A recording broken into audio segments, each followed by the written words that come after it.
I was born in a little town, if you want to call it that, called Sudeth, Kentucky. And it wasn't really even a town, I don't think.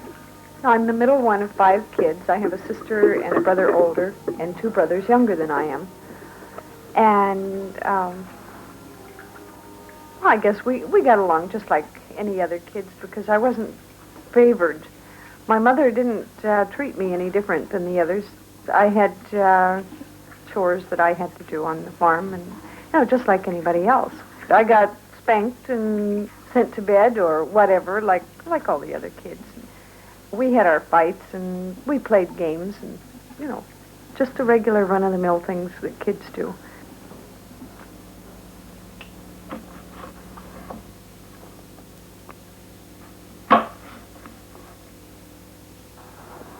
A lot of people notice my ring, and they think it's kind of weird, for me to wear it on my toe.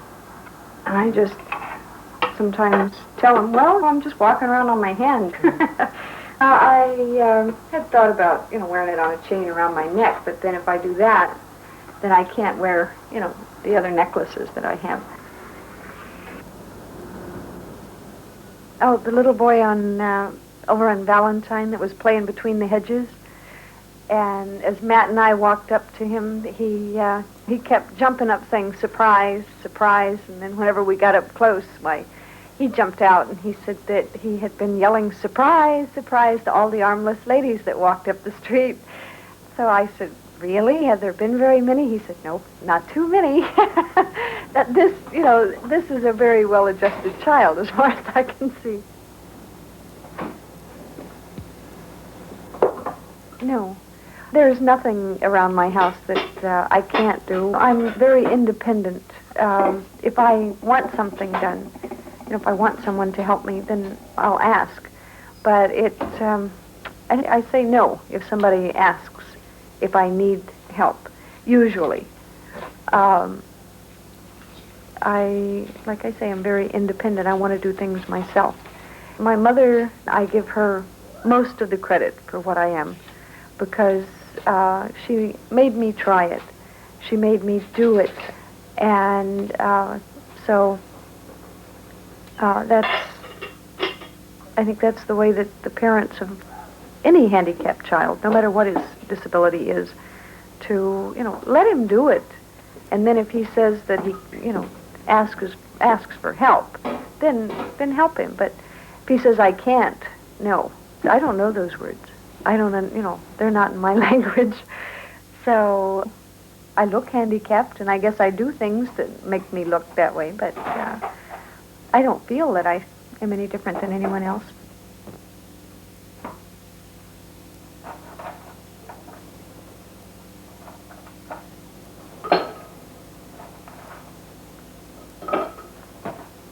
I laugh at life. I laugh at myself. My friends that come to the house and they'll see me, my feet in the sink, and they'll say something about dishpan hands, and I say, oh yeah, I get dishpan feet too.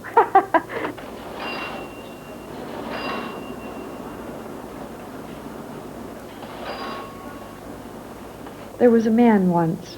He walked up to me on the street and he says, how in the world do you dress yourself? And I said, that's none of your damn business.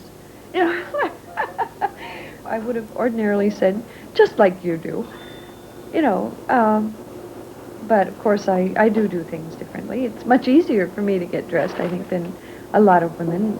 A zipper that zips up the back, I put the dress on backwards, zip it up the front, and then turn it around. So it's really much easier that way. I was in a store when I lived in Florida, and I was shopping, and I wanted something off the shelf, and this lady was standing staring at me. And so all of a sudden I just told myself, why am I worrying about her looking at me? She's going to, whether I do anything or not. And so I went ahead with my shopping.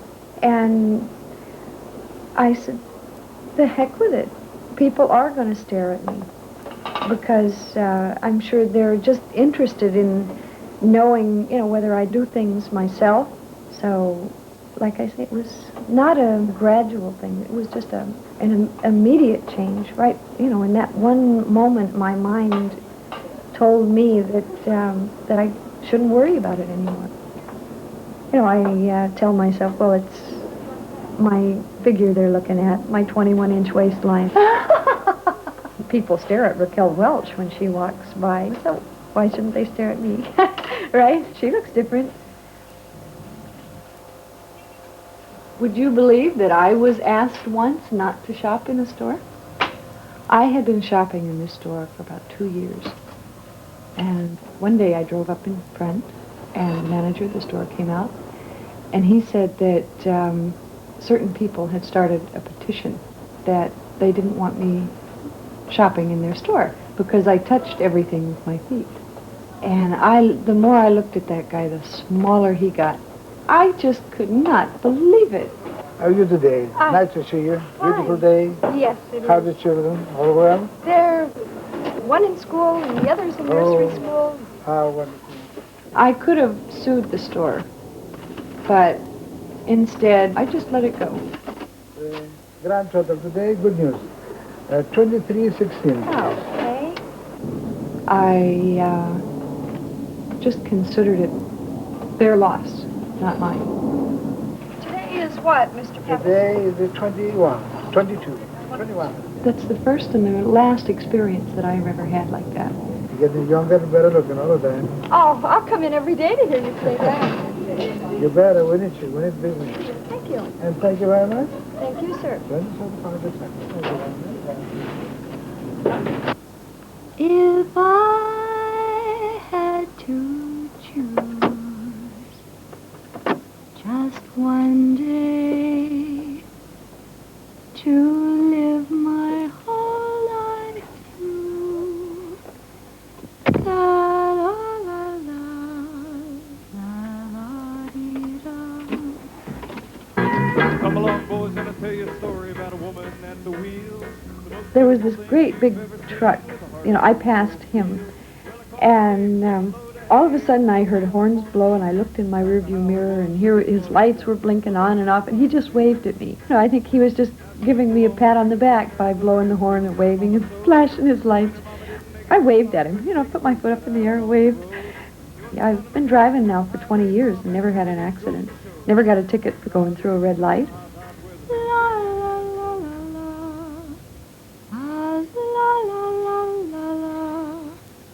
When I first found out that I was pregnant with Mark, my feeling was just the opposite of most women. I felt that my chances of having an armless child were 10 million to 1. My mind felt very much at ease, but I went to see the doctor.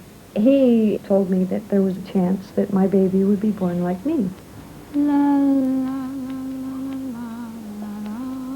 My biggest concern was my baby's mind. He said something about if it was a mix-up in the chromosomes, that I could be the beginning of a line of problems internal, like an inverted liver or heart trouble or something like that. This weighed on my mind. If I had ever thought that there was any chance at all that my baby would be born as I am, I would never have had children, because I don't feel that I have the right to put anybody through what I went through as a child. Mark and I, we talk about me, and he has often expressed the fact that wouldn't it be easier for you to do this or that if you had hands? And I said, gee, Mark, I don't know. I never had them, so I wouldn't know if it'd be any easier or not. It's not hard for me to do it this way.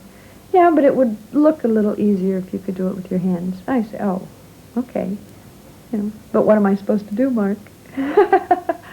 Even Matt, and he's not even 3, he hands me things a little bit lower, you know, than he does his father. If he hands something to Frank, he hands it up high.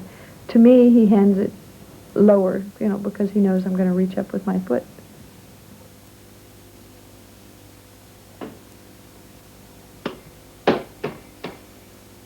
I was a breastfed baby.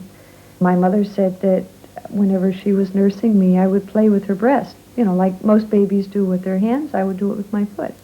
It was an automatic takeover. Just different part of my brain was functioning, that's all. An automatic transfer from hands that weren't there to feet that were.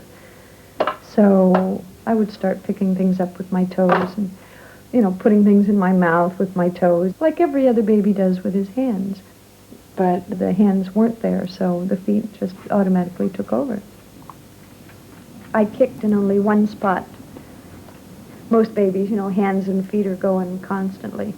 My kids, when I carried them, they were kicking me all over. My mother, she said, you don't have anything to worry about, because before I was born, she said that I kicked only in one place.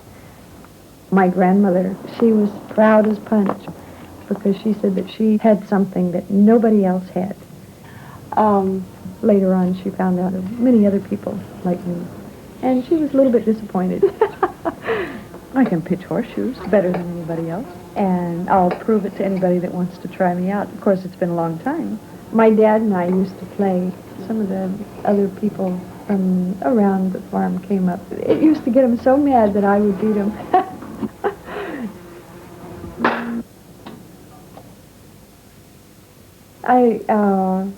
I don't know, I just lay the horseshoe on top of my foot, and then I guess the way I flipped it, it just would make a ringer.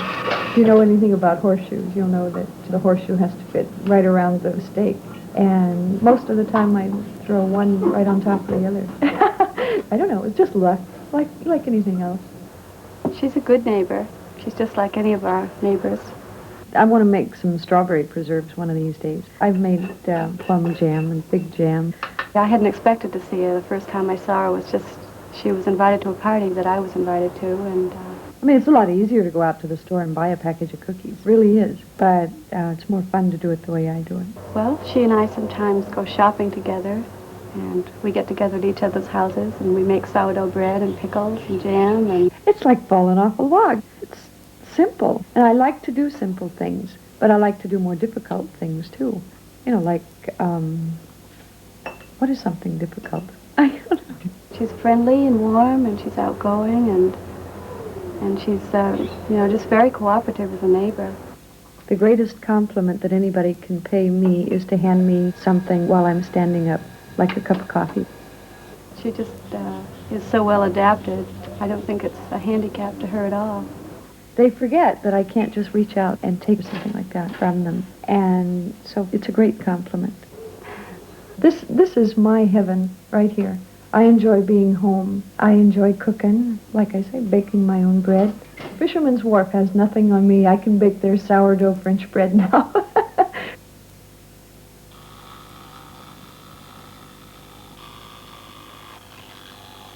There was a cat that lived under the house when we moved into it in Kentucky. For a week, he wouldn't come out from under the house. We kept putting milk out for him. And he would come out when nobody was around and drink the milk and then go way back under the house. Somebody must have been pretty mean to the cat, and he didn't like people. Finally, he would stay and drink his milk when somebody came up. And then after that, he had the run of the house.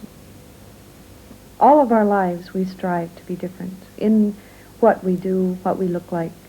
And here, it was just handed to me on a silver platter. I'm different. And I know the doctor, the very first doctor that examined me, said that it would be better for me if I didn't live. But I did survive, and I think that I have made my own life. What can I do? Better than anybody else. Nope, can't say that on the... Oh, this here. I've made my own decisions. I've made mistakes, just like everyone else. A housewife on the street, a shopper in the store, another mother. That's all there is, really. Very good. And I think that every child should have that privilege.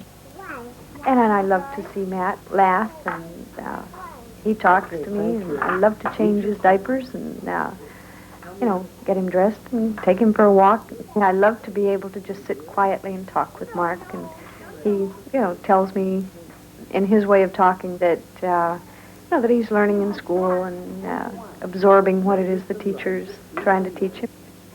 I'm very proud of my kids, and I can't even think of anything that's second best. That's what my desire is, and I've got it.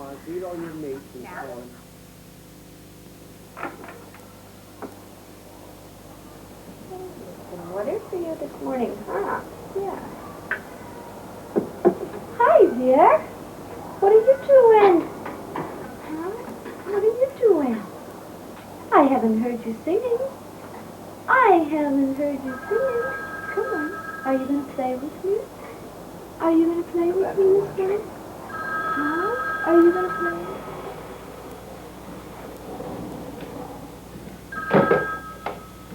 Hello?